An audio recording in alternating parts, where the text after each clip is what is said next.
오늘 수요일 설교 본문은요, 사도행전 12장 1절에서 7절입니다. 사도행전 12장 1절에서 7절. 이 말씀 가지고 염려, 근심, 걱정을 날리는 비결이란 제목으로 설교하겠습니다. 사도행전 12장 1절에서 7절이요. 제가 읽겠습니다. 그동안에 무수한 사람들의 무리가 함께 모여 서로 밟힐 만큼 되었더라. 그때 그분께서 왜 내가 누가복음을 보고 있지? 죄송해요. 제가 누가복음을 좋아합니다. 요한복음도 좋아하고요. 사도행전도 좋아합니다. 사도행전 12장 1절에서 7절. 이제 그 무렵에 헤롯 왕이 교회에서 몇 사람을 괴롭히려고 자기 손을 뻗치고 요한의 형제 야고보를 칼로 죽이니라. 또 그가 유대인들이 그 일을 기뻐하는 것을 보았으므로 더 나아가 베드로도 잡으려 하였는데 그때는 무교절 기간이더라. 그가 그를 붙잡아 감옥에 가두고 군사가 내식인 네 소대에게 맡겨 지키게 하였으니 이것은 이스터가 지난 뒤에 그를 백성에게로 끌어내려 함이더라. 그러므로 베드로는 감옥에 갇혔으나 교회는 그를 위하여 끊임없이 하나님께 기도하더라. 헤롯이 그를 끌어내고자 할 때 바로 그날 밤에 베드로가 두 군사 틈에서 두 사슬에 묶인 채 잠을 자는데 간수들은 문 앞에서 감옥을 지키더라. 보라, 천사가 그에게 이르매 감옥 안에 한 광채가 빛나더라. 그가 베드로의 옆구리를 쳐 그를 일으켜 세우며 이르되 빨리 일어나라 하니 그의 사슬이 그의 손에서 풀려 떨어지더라. 아멘. 여러분, 다시 오늘 설교의 제목은 염려, 근심, 걱정을 날리는 비결입니다. 오늘날 수많은 크리스찬들이 자살을 하고 있습니다. 목회자들도 예외가 아닙니다. 인터넷상에서 많은 성도들에게 영향력을 끼쳤던 고 김성수 목사께서도 자살로 생을 마감하셨습니다. 그렇게 영향력을 끼치는 목회자일지라도 자살을 하는 그런 시대입니다. 수많은 크리스천들이 우울증에 걸려 있고요. 역시 이것저것 다양한 종류의 걱정과 근심으로 하루하루를 지내는 이들도 허다합니다. 사람이니까, 하루에도 5만 가지 생각을 하는 사람이니까 당연하다, 이렇게 우리가 치부해야 될까요? 사람이니까 당연하다라는 말은 오늘 본문에서 보았던 베드로와는 맞지 않습니다. 베드로는 지금 생명의 위협에서도 쿨쿨 잠을 자고 있습니다. 어찌나 베드로가 고나게 그리고 잠을 달고 맛있게 자는지 천사가 그의 옆구리를 쳐서 강권적으로 깨워야지 베드로가 일어났습니다. 다시 얘기하지만 사람이니까 수많은 우울증 그리고 수많은 걱정과 근심, 염려로 삶을 보내는 것이 당연하다라고 말한다면 베드로 역시 사람이니까 그는 그 당장 그 다음에 생명의 위협, 이제 죽을 날을 받아놨는데 그 죽음의 위협에서도 그렇게 깊은 잠을, 달고 맛있는 잠을 잘 리가 없습니다. 우리 한번 비교해 볼까요? 여러분이 우리가 지금 겪는 고통, 절망, 걱정, 근심, 괴롭죠. 당장 내일 빵 한 조각을 사 먹을 돈이 없다 할 때 괴롭죠. 고통스럽죠. 내 자녀가 삐뚤어게 나가고 반항을 하고 문제아가 되고 괴롭죠. 나이가 이제 먹을 만큼 먹었는데 여전히 직장을 잡지 못하고 나이가 차서 결혼도 하지 못하고 대학은 뭐 5수, 7수 막 이렇게 떨어지고 사업은 쫄딱 망하고 집은 풍비박산이 나고 사기를 당해서 당장 채권자들이 채무자들인가요? 채권자들이 집안을 쳐들어오는 집에 빨간 차압딱지가 딱딱 붙이고 이런 것들이 참 절망스럽죠. 절망스러워요. 우리는 그런 이런 여러 가지 고통스러운 상황을 닥치면 여러분 잠이 옵니까? 잠 안 오대요. 저도 경험을 해보니까 잠이 안 오대요. 그런데 우리가 당하는 아까 말씀드렸던 여러 가지 고통, 절망, 걱정, 근심되는 상황들, 그것보다 당장 내일이면 내가 목이 잘려서 죽게 되는 그런 상황에 놓여 있는 것과 여러분 스트레스로 따지자면 뭐가 더 클까요? 우리가 지금 겪고 있는 스트레스가 과연 우리의 생명보다 소중할까요? 더 중할까요? 그렇지 않죠. 그렇지 않아요. 그렇다면 지금 베드로가 당하는 스트레스는 정말 그 어떤 사람들보다도 심각하고 깊고 그래서 그 사람이 절대로 잠을 잘 수 없는 그런 극한의 상황의 스트레스입니다. 하지만 베드로는 잠을 잡니다. 아주 달고 맛있게 잠을 잡니다. 도대체 왜 같은 사람인데 우리는 작다 할 수는 없겠지만 당장 생명의 위협을 가하지는 않는 극한의 상황이라고 할지라도 당장 내일 죽는 건 아니잖아요.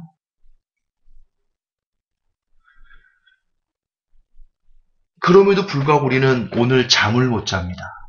오늘 우리는 너무나 심한 절망과 스트레스에 아무것도 못하고요. 그저 짜증만 냅니다. 저도 그렇습니다. 이렇게 설교하고 있는 저는 뭐 다를 줄 아십니까? 저도 그래요. 근데 베드로는 같은 사람인데 도대체 어떻게 이렇게 쿨쿨 잠을 잘 수 있을까? 무엇이 달랐을까? 저는 그 답이 너무 간단한 답인데요. 저는 그 답이 성령 충만에 있다라고 생각합니다. 저는 답이 거기에 있다고 생각합니다.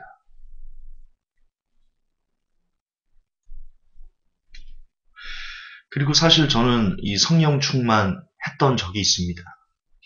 과거 고등학교 때 제가 새벽 기도를 다닐 때 그때 정말 믿음으로 뜨거웠거든요. 그래서 고등학교 1학년을 처음 들어갔습니다. 그때 선배들이 되게 무서울 때였어요. 선배들이 눈 한번 탁 긁히면 꼼짝도 못하는 그럴 때였습니다. 지금으로부터 50년 전이니까 145때 때 제가 고등학교를 다녔으니까 그렇죠. 굉장히 무서울 때였습니다. 근데 그때 복도에서 3학년들도 많이 왔다 갔다 하는 그런 복도에서 친구 2명이 싸움을 합니다. 제가 친구가 싸우면 안 돼. 그것을 말리다가 우리 셋이 3학년 교실에 끌려가게 됐습니다. 그래서 저는 그때 한참 새벽 기도를 열심히 하고 학교 끝나면 교회 들려서 집에 안 가고 기도하고 하고 그랬을 때거든요. 굉장히 나름대로 믿음을 열심히 지키려고 했을 그럴 때였습니다. 그래서 잘못한 게 없잖아요. 싸우는 친구들이 싸우지 못하게 만류하는 것. 저는 그것이 하나님 앞에 참 잘한 일이다. 옳은 일이다. 그렇게 생각했습니다. 그렇기 때문에 3학년 교실에 끌려가는 거에 대해 가지고 진짜 아무런 두려움이 없었습니다. 옳은 일, 하나님 앞에서 옳은 일을 했으니까. 그리고 저는 그때 기도로 나는 무장이 되어 있었으니까. 이제 일렬로 3명이 이렇게 추르륵 앉아, 이거 몇 번 얘기했을 겁니다, 설교 때. 3명이 이렇게 엎드려 뻗쳐를 했습니다. 선배가 마대자루를 발로 꺾어가지고는요, 30대씩, 빡빡빡빡빡빡! 옆에 있는 애는 막 죽는다고 막, 같이 그 싸운 애들 있지 않습니까? 막 죽는다고 막 살려주세요 막 울고 막 그랬었습니다. 한 사람 30 빡빡. 제가 맨 끝에 왔어요. 차라리 매는 먼저 맞는 게 난데요. 근데 저는 그 옆에 애들이 30대씩 맞는데 그게 무섭지가 않았습니다. 진짜 전혀 안 무서웠어요. 이제 첫 번째 딱 맞고 두 번째 30대 팍팍팍팍 막 살려주세요. 제 차례가 됐습니다. 엎드려 뻗쳐를 하고요. 진짜 무섭지 않았어요. 하나님이 증인이실 거예요. 무섭지가 않았어요. 두렵지가 않았어요. 제 차례 와가지고요. 저를 이렇게 빡 때렸는데 맞자마자 그 마대자루가 또 부러졌어요. 보통 이렇게 부러지면요. 그 고등학교 때 마대자루가 많거든요. 청소를 매일 하니까 한 서너 자루씩 있어요. 그럼 한 대 또 하나 딱 갖고 와봐. 그래가지고 또 부러뜨려가지고 마저 29대를 저를 때릴 수 있어요. 근데요, 저를 한 대 딱 때렸어요. 두 동강이 났어요. 그러더니 일어나래요. 일어나래. 저는 한 대도 안 맞은 거예요.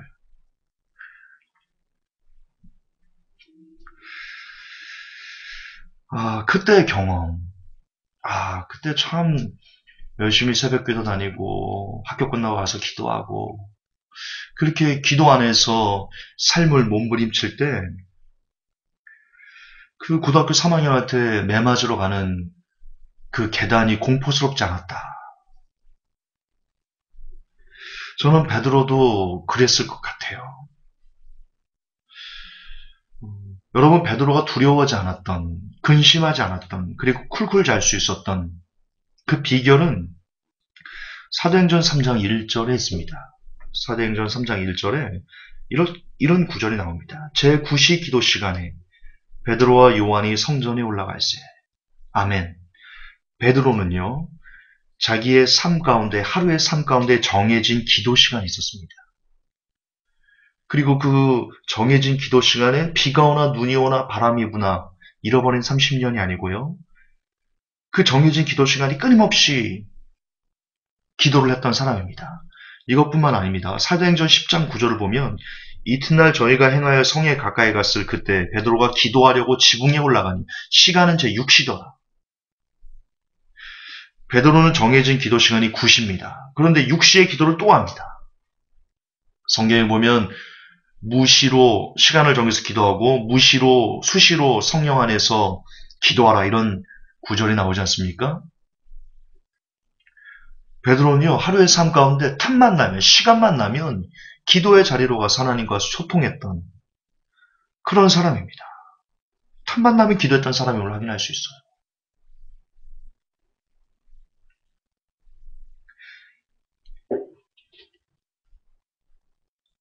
이거는 굉장히 여러분 저희들에게 던져주는 인사이트가 큽니다. 왜냐하면 베드로가 원래 이런 사람이 아니었거든요. 아시듯 예수님께서 잡혀갔을 때 베드로는 예수님을 저주하고 부인했던, 3번이나 예수님을 부인했던 그런 사람입니다. 그런데 그때 겟세마네 동산에서 예수님께서 제자들에게 뭐라고 말씀하시냐면요. 너희들이 1시 동안도 나와 깨어있을 수 없느냐 그랬습니다. 무슨 말이냐? 그때 그 당시 제자들은요. 1시간조차 기도하지 못하는 그런 허약한 영적 체질을 갖고 있었던 사람이라는 것입니다. 그렇게 기도하지 않으니까 죽음의 위협이 왔을 때 설상 자기에게 직접적인 죽음의 위협이 아님에도 불구하고 그렇게 기도하지 못하는 사람이니까 결국 예수님을 부인하는, 두려워서 공포에 벌벌 떠는 그런 사람이 됐습니다. 그런데 그가 제9시 기도 시간에 기도하고 그가 옥상에 지붕에 올라가서 기도하는 기도의 사람이 되니까 지금 이제는 그 다음날 본격적으로 생명의 위협이 놓여져 있는 그런 상황에서도 베드로는 쿨쿨 잠을 자는, 아주 단잠을 자는 그런 사람으로 바뀌었다는 겁니다.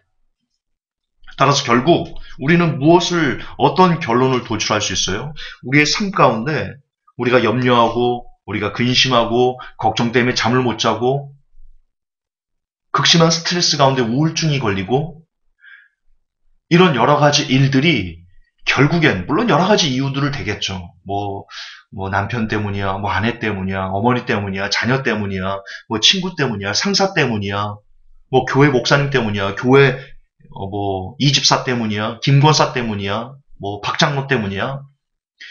수많은 인간관계 안에서 우리를 힘겹게 하고 버겁게 하는 나름의 이유가 있겠죠. 그러나 정말 원천적으로 가면 우리가 그런 극심한 스트레스에 시달려서 우울증까지 치닫는 그 원인은, 가장 근본되는 원인은 결국 내가 기도의 사람이 아니 되었기 때문이라는 것입니다. 원인은 거기에 있어요. 나의 기도가 부족하기 때문이고 내가 주야로 말씀을 묵상하지 않기 때문에 내 기도가 부족해서, 결국 내가 부족해서 우리는 극심한 스트레스를 받으며 염려하고 근심하고 걱정을 하게 되는 겁니다. 그리고 또한 이는 칼빈 교리 때문에 그렇기도 합니다. 왜 그렇게 못하냐? 칼빈 교리는 예수님을 영접하는 순간 이미 그는 성령을 받고 거듭났다라고 이야기를 해버리거든요. 예수님을 영접한 순간 거듭나 버렸대요. 이런 웃기는 참. 분명 예수님께서는 물과 성령으로 거듭나지 아니하면 이렇게 말씀하셨는데, 거듭나려면 물과 성령, 말씀과 기도로 끊임없이 그가 단련되고 훈련되고 자아를 쳐서 복종시키고 그렇게 하루하루 거듭나가는 과정들이 있어야 함에도 칼빈 교리는 영접하는 순간 성령을 받았고 거듭났다. 이렇게 이야기하는 그 거짓말에 우리가 너무나 오랫동안 세뇌됐기 때문에 기도의 필요성도 느끼지 못하고 말씀을 묵상하는 것에 대한 필요성도 우리가 피부에 와닿게 새겨넣지 않는 것이다. 저는 그렇게 생각합니다. 이제는 비성경적인 칼빈 교리를 버리고요. 말씀으로 돌아갔어. 코람된 하나님 앞에, 말씀 앞에 다시 돌아갔어. 오늘 베드로를 본받아 늘 정해진 기도를 하고 수시로 무시로 기도를 하고 항상 말씀을 연구하고 묵상하여 내 안에 성령님이 늘 충만하게 거하시도록 그래 세상과 나는 간곳 없고 오직 구속한 주만 보이는 그래서 우리 안에 그동안 자리 잡고 있던 모든 염려와 근심, 걱정을 다 날려버릴 수 있는 먼저는 제가 그리고 아울러 그 동일한 은혜로 여러분들도 그런 어려움들 다 이겨내는, 극복해내는 복된 사람이 되시기를 예수님의 이름으로 축복합니다. 하나님, 제가 염려하고 있습니다. 제가 근심하고 제가 늘 걱정하고 스트레스를 받습니다. 제가 기도가 부족하기 때문입니다. 오늘 이 말씀은 다른 사람에게 하는 것이 아니오 제 자신에게 하는 것임을 종이 영으로 깨닫습니다. 더 많이 기도하고 더 많이 말씀을 묵상하여 제가 먼저 세상과 나는 간곳 없고 구속한 주만 보이는 그런 삶 그래서 늘 입술로 감사와 찬양을 올려드리는 그런 영혼 되기 원합니다. 아울러 동일한 은혜로 저와 모든 회복교회 성도들을 덮으사 우리에게도 늘 기도와 그리고 늘 말씀에 거하는 사람들이 되게 하옵소서. 예수님 이름 받들어 기도합니다. 아멘. 감사합니다.